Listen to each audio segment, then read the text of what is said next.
Looking to set up your Geminos? Let us help you out.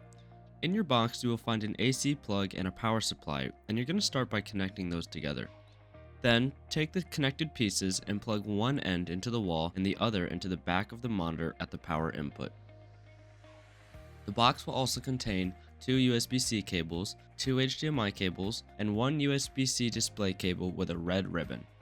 The first thing you'll need to do is download the drivers off of our website.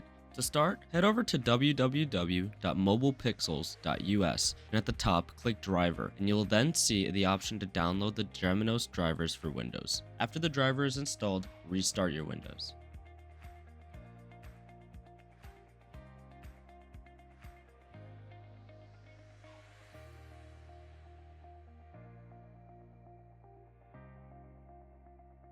Finally, take the USB-C cable with the red ribbon and plug that into your Windows and then into the bottom display port on the monitor. And just like that, you're done.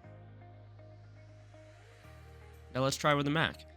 Repeat the same step as before by heading to our website, but this time downloading the driver for Mac. Accept all the pop-ups and then restart your computer.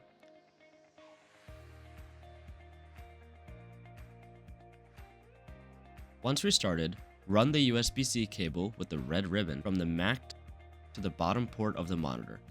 After connecting, go to USB Display Device in Finder and click Activate USB Display Driver. Accept the extensions and then in Privacy, allow the application and then the Geminos should power on.